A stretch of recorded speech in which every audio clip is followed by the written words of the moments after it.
wabarakatuh. A'udzubillahi minasyaitonir rajim. Bismillahirrahmanirrahim. Innal hamdalillah wassalatu wassalamu ala Rasulillah Sayyidina wa Maulana Muhammad ibn Abdillah wa ala alihi wa ashabihi dzil fadli wa ziyadah. Amma ba'd.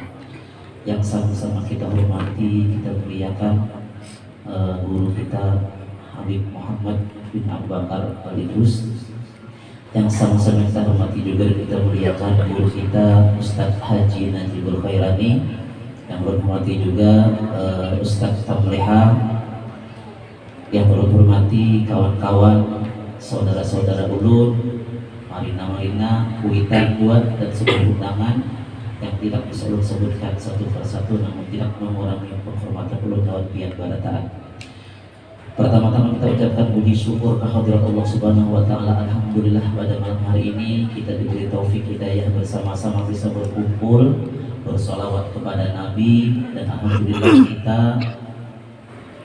bisa mendatangkan guru kita Al Habib Muhammad, suatu nikmat yang luar biasa bagi ulun, dan mudah-mudahan ini menjadi berkah bagi kita barataan, bagi kampung kita. Mudah-mudahan seluruh hajat kita barataan dikabulkan Allah Ta'ala. Amin ya rabbal alamin. Salawat dan salam senantiasa tercurah kehadirat junjungan kita Nabi besar Muhammad sallallahu alaihi wasallam beserta seluruh keluarga, sahabat serta pengikut beliau sampai hari kiamat. Ulun pribadi mengucapkan terima kasih yang sebanyak-banyaknya kepada guru kita Habib Muhammad yang bersedia hadir memenuhi undangan kami. Meskipun banyak kesibukan beliau, alhamdulillah pada malam hari ini bisa mengabulkan. Kita doakan barataan mudah-mudahan beliau panjang umur dalam keadaan sehat walafiat, dan mudah-mudahan hajat beliau dikabulkan Allah Ta'ala, dimudahkan urusan-urusan beliau, mudah-mudahan beliau senantiasa dalam keselamatan, dalam bimbingan Allah Ta'ala. Amin ya rabbal alamin. Sekedar pengenalan lebih mungkinlah bahwasanya di sini di rumah ulun ini ulun mengadakan majelis setiap hari Kamis. Mohon maaf pas tak info majelis biasa. Jadi asal-asal mulanya ini karena ulun ada pengajian-pengajian di lain di mana-mana, jadi ada usulan dari Marina, dari Kuitan dan jiran-jiran sini, artinya nak minta pelajari fikih ya dari awal. Jadi ujar ulun, niatan ulun membuka ini, alhamdulillah ulun berizin juga semalam lawan Abah Guru Danau. Nah, jadi niatan di sini ulun cuman membahas ilmu-ilmu nang wajib-wajib aja, mulai dari fikih ulun. Nah, jadi artinya supaya menggugurkan kewajiban lah, dari mengenal masalah air sampai terus sampai kepada bab sholat berjamaah. Habis masalah air, hanya ulun bahas lagi masalah jual beli, karena menurut ulun jual beli itu ini pasti bilang saben hari ya kan, paling kadang cocok pintul jual beli juga karena. Nah, kemudian juga masalah zakat sudah juga ulun bahas. Kemudian saat ini masalah tasawuf, kitab Risalatul Muawanah dan Hidayatus Salikin. Nah itu. Nah, jadi itu sedikit tentang di sini. Jadi harapan ulun, ujar ulun malah jadi seperti ini. Niatannya cuman supaya gugur kewajiban ulun juga. Jadi ulun kena mengambil masyarakat di sini di hari kiamat nanti jangan lagi ulun ditakunikan apakah dilajari. Ulun sudah melajari ilmu nang wajibnya hanya ilmu dasar. Nah mungkin itu sedikit pengenalan di sini, Bib. Harapan kami dengan menghadirkan pian dapat ilmu dari pian dan dapat keberkahan dari pian. Kebetulan Jobib meminta doa selamat nantinya untuk keselamatan baratan. Kebetulan anak ulun yang terakhir, silahkan Sultan di atas. Ya, kebetulan anak ulun yang terakhir Ahmad Ibnu Athaillah 3 hari lagi minta doa jualan sampai barataan. Nah mungkin itu dari ulun. Mari bersama-sama kita dengarkan ceramah beliau, dan mudah-mudahan kita barataan bisa mengambil intisarinya, dan sekali lagi mudah-mudahan hajat kita barataan wabil hajat khusus dan Habib dikabulkan Allah Ta'ala. Amin ya rabbal alamin. Ulun akhiri wallahul muwaffiq ila aqwamit thariq. Wassalamualaikum warahmatullahi wabarakatuh.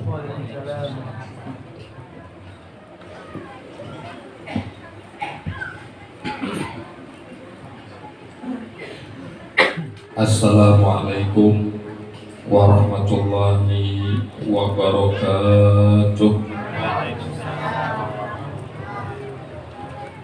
Bismillah walhamdulillah wassalatu wassalamu ala rasulillah Sayyidina wa maulana Muhammad ibni Abdillah wa ala alihi wa sahbihi wa man wala. Walu subhanaka la ilma lana illa ma 'allamtana innaka antal alimul hakim. Wala haula wala quwwata illa billahil aliyyil azim. Rabbi shrah li sadri wa yassir li amri wahlul 'uqdatam min lisani yafqahu qawli.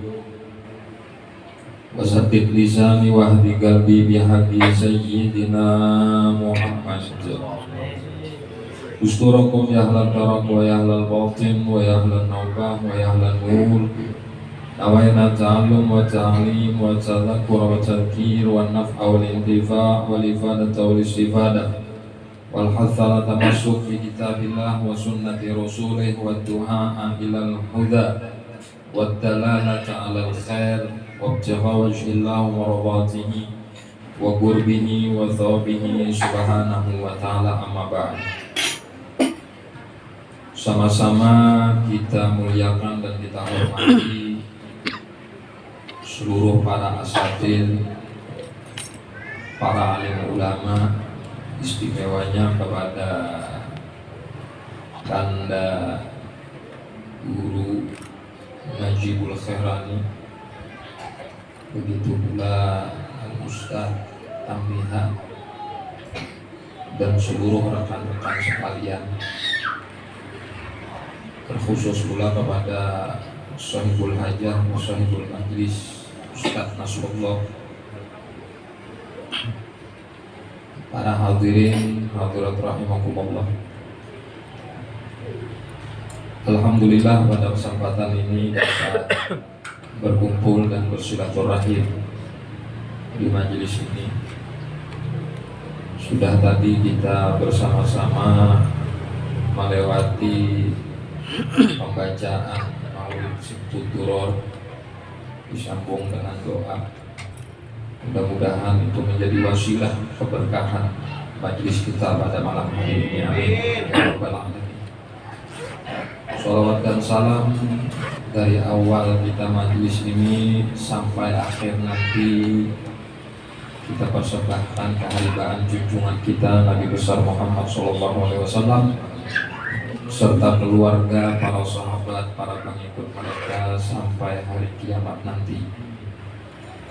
Para hadirin hadirat rahimakumullah, sebagaimana yang disampaikan oleh akhina Ustaz Nasrullah tadi, bahwa di tempat ini alhamdulillah setiap hari Kamis diadakan majelis ilmu yang di dalamnya itu disampaikan dan diajarkan tentang bab-bab pemahaman tentang syariat. Ada sebuah hadis Nabi SAW yang merupakan kabar gembira buat kita. Beliau menyebutkan, man yuridillahu bihi khairan yufaqihu fid-din. Siapa orang yang diinginkan akan dia oleh Allah sebuah kebaikan, yufaqihu fid-din, maka Allah akan memahamkan dia tentang agama. Nah, berkenaan dengan hadis ini, kalau kita bertanya siapakah orang baik itu, kita tidak perlu repot menjawab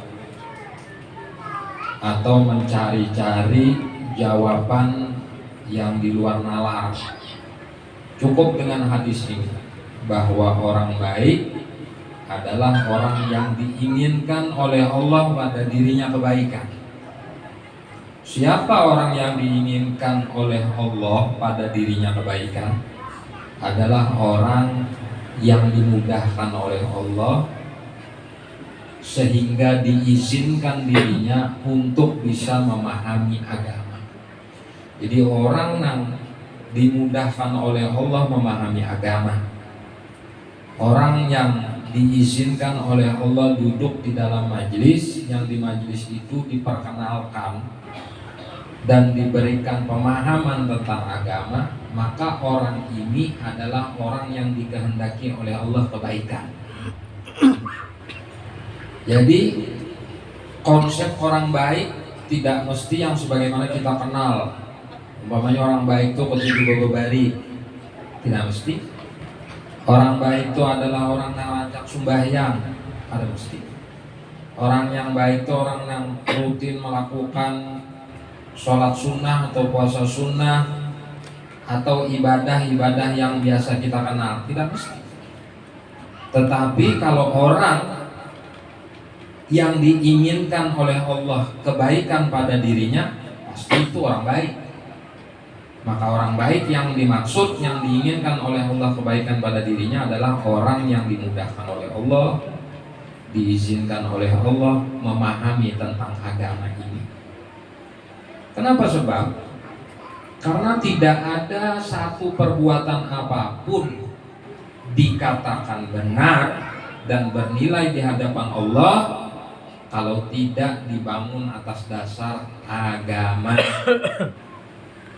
Sembahyang aja umpamanya, mana mungkin bisa diterima sholat itu kalau kada dibangun atas dasar pemahaman agama. Puasa aja umpamanya, mana mungkin puasa itu bernilai di hadapan Allah kalau kada dibangun atas dasar pemahaman agama. Kayak apa aja kita ketujuhnya puasa, bila kita puasa hari raya maulah sah puasa kita, kada mau. Kayak apa aja kita ketujuhnya sembahyang, bila kita sembahyang di waktu-waktu yang dimakruhkan dalam syariat, kada diterima sembahyang kita. Nah, ini gambaran yang dimaksud orang-orang yang dikehendaki oleh Allah akan dirinya kebaikan. Kemudian yang kedua, Rasul SAW menyindir kembali. Yang sindiran Rasulullah ini sebagai penegasan atas hadis yang kita bacakan tadi. Beliau menyebutkan, man salaka tariqan yaltamisu fihi ilman sahhalallahu lahu bihi tariqan ilal jannah. Suatu riwayat menyebutkan salakallahu lahu tariqan ilal jannah. Siapa yang menempuh jalan yang tujuannya yaltamisu fihi ilman, tujuannya untuk mencari ilmu, sahhalallahu lahu bihi tariqan ilal jannah, Allah akan memudahkan pada dirinya menuju jalan ke surga. Satu riwayat menyebutkan salakallahu lahu tariqan ilal jannah, Allah bukakan jalan untuk dirinya menuju ke surga. Jadi berkenaan dengan hadis ini dengan hadis sebelumnya, bahwa orang baik itu adalah orang yang diinginkan oleh Allah kebaikan. Orang yang diinginkan oleh Allah kebaikan adalah orang yang dimudahkan oleh Allah untuk memahami agama. Orang yang dimudahkan oleh Allah untuk memahami agama ini, di antara bentuknya adalah mereka yang menempuh jalan untuk mencari ilmu. Ini adalah orang yang dimudahkan oleh Allah untuk memahami agama. Orang yang menempuh jalan untuk menuntut ilmu adalah secara otomatis orang yang dimudahkan oleh Allah jalannya menuju surga. Jadi dari dua hadis ini kita paham, kadada orang bungol itu masuk surga itu ada. Iya. Jadi tidak ada orang jahil, orang bodoh, orang tolol, orang goblok masuk surga itu ada.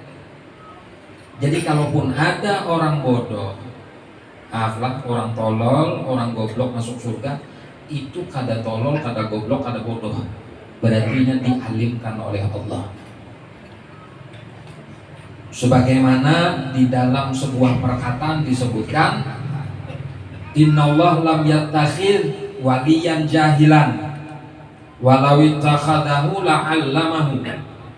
Allah tidak pernah melantik orang wali itu dari orang bodoh. Ada orang wali itu bungol tuh ada. Kalaupun memang tidak bisa tidak, sebelumnya inya bodoh, tetapi Allah ingin menakdirkan dirinya menjadi seorang wali, la'allamahu, pasti Allah alimkan terlebih dahulu. Ini orang wali loh lah di dunia. Apalagi di akhirat kena orang yang masuk surga itu alam pada orang wali lagi. Jadi kalau ada orang bodoh, orang goblok itu masuk surga. Ada. Syarat orang hendak masuk surga harus yaltamisu fihi ilman. Inya harus menempuh jalan untuk mencari ilmu. Ternyata selama inya menempuh jalan itu inya kada diberi kepahaman oleh Allah, sudah dinyatakan inya menggugurkan kewajiban inya di dalam menuntut ilmu, sebagaimana Ustaz Nasrullah tadi menyebutkan menggugurkan kewajiban. Para hadirin hadirat rahimakumullah, adalah sebuah nikmat dan anugerah yang besar apabila di satu tempat itu ada majelis ilmu. Mau majelis itu kecil, mau majelis itu sedang, apakan lagi majelis itu besar. Tapi ukurannya di situ bukan masalah besar atau kecilnya atau sedangnya. Ukurannya di situ bagaimana orang-orang itu hadir memang niat untuk menuntut ilmu. Karena kada sedikit orang-orang yang hadir di dalam majelis ilmu itu niatnya bukan menuntut ilmu. Jasadnya hadir dalam majelis ilmu,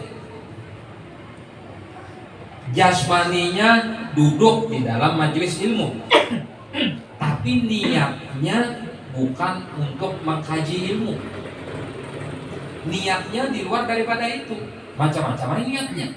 Ada nang niat karena rami, ada nang niat karena hendak berdapatan lawan orang nang dianggap penting, ada nang niatnya hendak mentes alim gak ada gurunya ini.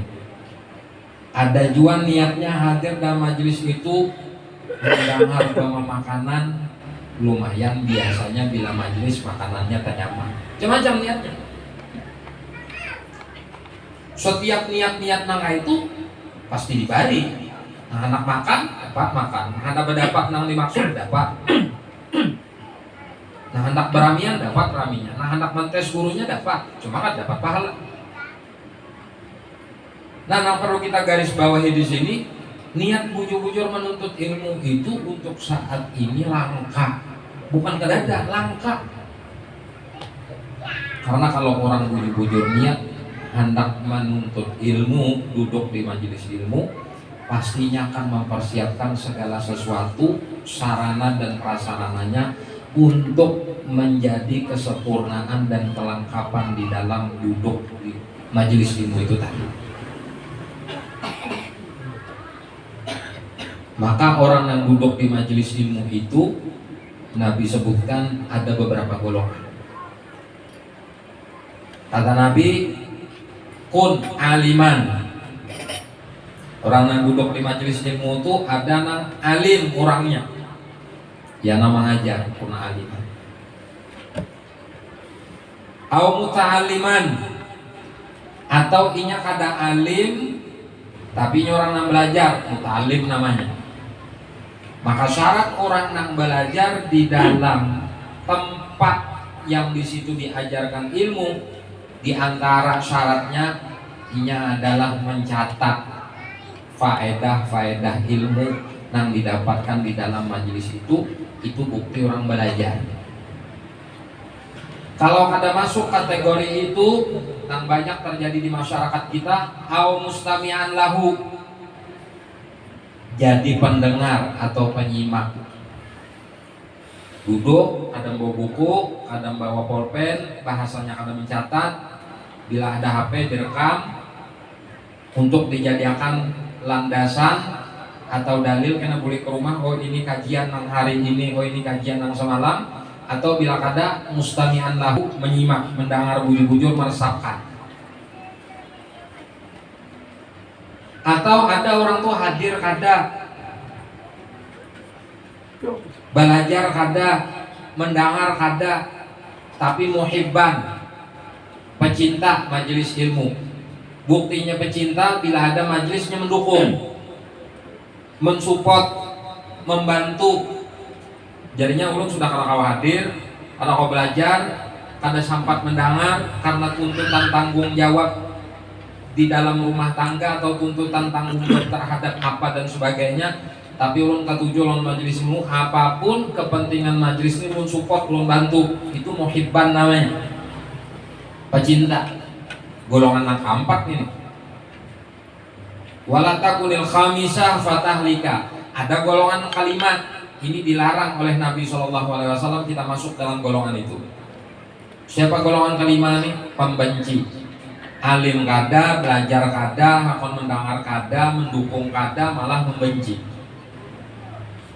Nah, kita masuk golongan yang keberapa daripada empat yang pertama? Alimkah kita? Umpama kada, belajar kita berarti. Mendabit, membawa catatan, mencatat intisarinya aja, ada perlu berdatangan, intisarinya aja kita catat. Bila kada kita menyimak, mendengar. Makanya disebutkan oleh Nabi mustami'an, bukan sami'an kada, mustami'an. Mustami'an itu menyimak. Sebagaimana di Al-Quran disebutkan, wa idza quri'al Qur'an fastami'u lahu wa ansitu la'allakum turhamun. Apabila dibacakan Al-Quran, fastami'u lahu, simak dengan seksama. Artinya dengarkan dengan beserta perenungan. Itu namanya menyimak. Supaya yang kita dengar itu masuk ke hati. Masuk di situ kan kita. Bila kita kalau masuk di situ, minimal nang keempat muhibban.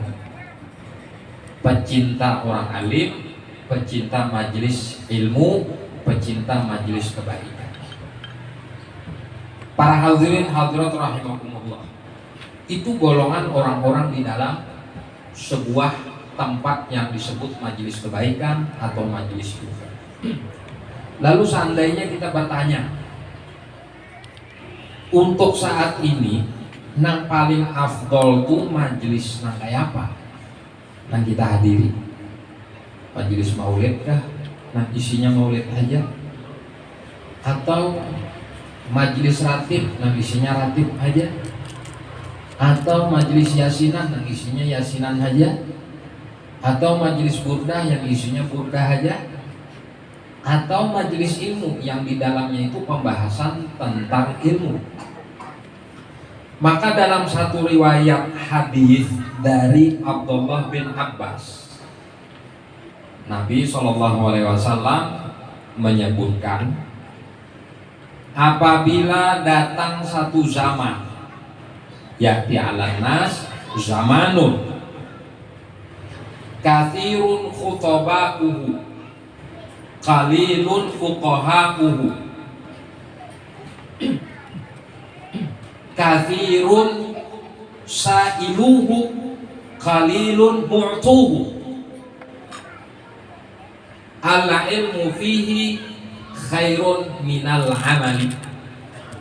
Kata Nabi, apabila datang satu zaman, manakala di zaman itu pancaramah lebih banyak pada orang alim. Allah.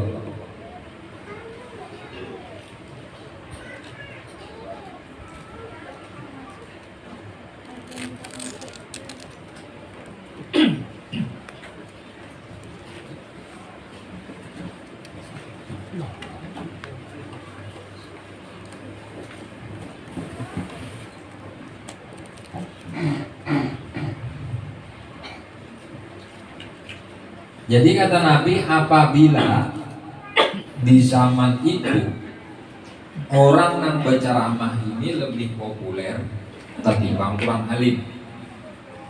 Pemahamannya nak kayak ini, berceramah lebih payu ketimbang orang menghadiri belajar di majelis. Itu nang dimaksud kathirun khutoba'uhu qalilun fuqaha. Wah, ini mencari penceramah tuh untuk zaman kita saat ini nyaman. Tapi mencari orang alim nang spesialis ilmu, kemana nih kita betakon bila bab faraid?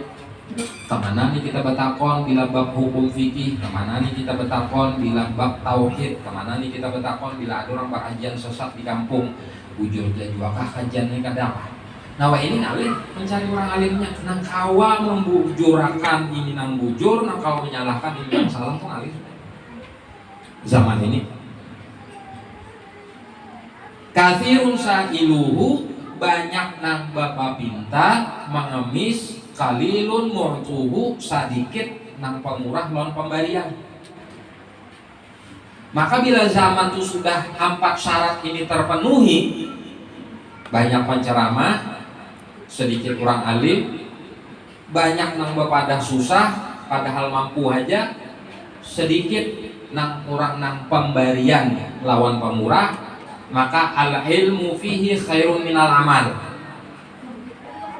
Duduk di majelis ilmu dan belajar bujur-bujur lebih baik ketimbang majelis amal nang kadada di dalamnya ilmu.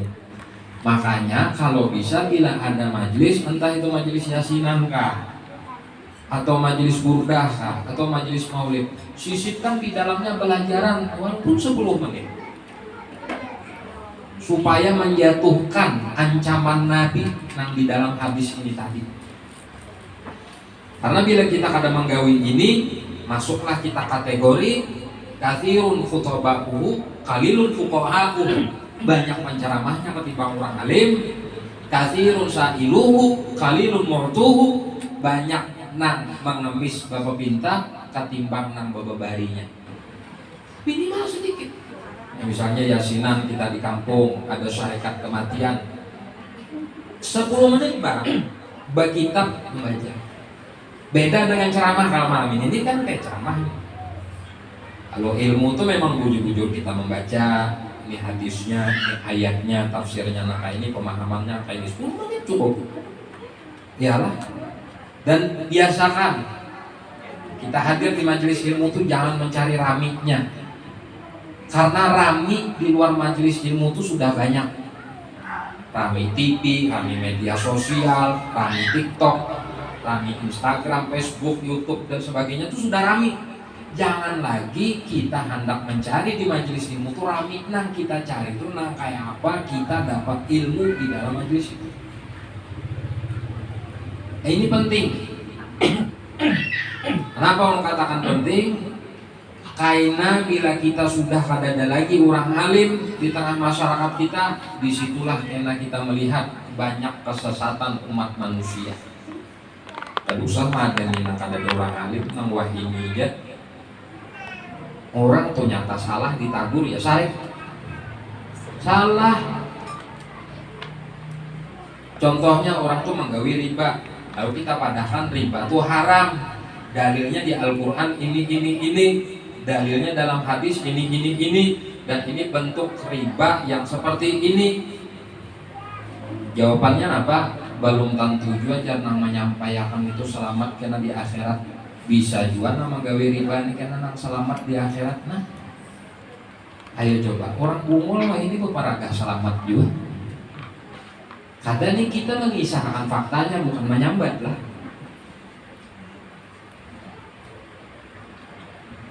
Umpama dipadahkan dalil ini nah hukum faraid lalakian itu lidzakar mislu hadzil unsayain. Lakian itu 2 kali lipat ketimbang babinian. Ujar orang bodoh ketika kita sampaikan naka itu, bujur aja itu Quran tuh kita kada menangkal. Tapi nang menggaduh kuitan ini babinian, otomatis uyuhnya tebangat pada lelakian.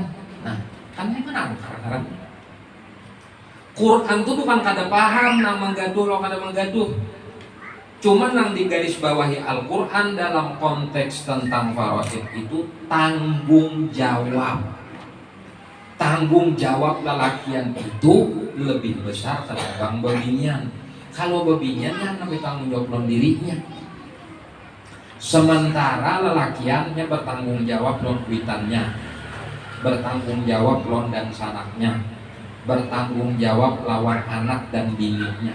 Jadi tanggung jawabnya lebih besar, maka bahagiannya pun lebih besar. Itulah sistem bentuk adilnya Allah kepada kaum lelaki maupun kaum perempuan. Nah sementara kita orang awam memahami dengan akal. Oh ya, udah menggaduh, nama gaduh, binian masa ada sama, ada setimpal dan sebagainya. Nah inilah bentuk kebodohan dan kejahilan yang terjadi di tengah masyarakat. Karena apa? Karena sudah ada tapi ada lagi orang hakon belajar. Coba lihatlah bila di majelis itu pembahasannya kisah fikih, apalagi kayak Ustaz Nasrullah ini fikih menjatuhkan kewajiban. Nang lurus-lurus di hukumnya kayak ini, peminatnya ada banyak. Kalaupun ada banyak peminatnya, itu termasuk setengah keajaiban dunia itu. Cuma bila ada pancaramah tuh lucu, rami bakisah, nang diunjuk-unjuk datangan. Nah ini bujur apa nang disambat Nabi. Ini bukan berarti kita memadahkan salah lah, tapi nang dipadahkan Nabi itu gitu. Nah kita saat ini kita memerlukan adalah majelis ilmu yang bujur-bujur mengajarkan dan bujur-bujur menyampaikan tentang konsep ilmu. Ini nang siapa sembahyang ampun Nabi nah ini, puasa ampun Nabi nah ini, zakat ampun Nabi nah ini, sodakoh nang bujur tuh seperti apa nah ini, cara orang umroh nah ini, cara orang bahaji nah ini, nang terjadi rancang orang umroh atau bahaji nang tersalah nah ini. Nah itu ilmu namanya. Kita berusaha jauh-jauh ziarah aja telah ziarah nih. Kita mau sudah ziarah ini sanggup aja jauh. Kemana kita ziarah? Bawa kumpulan duit ke tanah Jawa bahkan ke luar negeri sanggup aja kita ziarah. Kuitan kita nanti parak sini setahun sekali aja kita ziarah itu biar mengingat. Tapi mun sudah kasan kurang wali kita keliling 9 wali umpama ada ilah di kawasan ini 9 wali sudah mati mesti. Ada 2 bulan atau 3 bulan soalnya. Kagak salah Bang itu, cuma keliru. Kenapa keliru? Karena ada yang lebih utama dan lebih afdol kita berbakti kepadanya walaupun dia sudah meninggal ketimbang kita berbakti kepada selain daripada orang ini. Orang wali itu kita ziarahi bagus kan? Bagus. Kurang alim itu kita ziarahi bagus kadang bagus, tapi ada yang paling bagus kuitan kita, yang melahirkan kita itu yang lebih afdol ketimbang mereka ini lebih. Nah ini pun banyak kita yang keliru, banyak kita yang tersalah. Ya lah, orang alim misalnya kita mencium tangan karena memuliakan lawan abah, lawan mama kita, anggap aja lawan abah kita bersalaman kayak pejabat aja. Padahal orang ini yang menjadikan sebab kita kenal lawan orang alim, orang ini yang menjadi sebab kelahiran kita kawa mentaksir orang alim. Nah, di bab ini kenapa ada terjadi yang seperti ini? Gadimil muhim, gadimil aham minal aham. Dahulukan yang lebih penting ketimbang yang penting. Karena kita bungul dan tahu. Karena kita kada mengerti. Dan memang ketika kita disampaikan di dalam majelis kita kada hadir. Kalaupun kita ada di dalam majelis itu kebelujuran niat kita atau pikiran kita melayang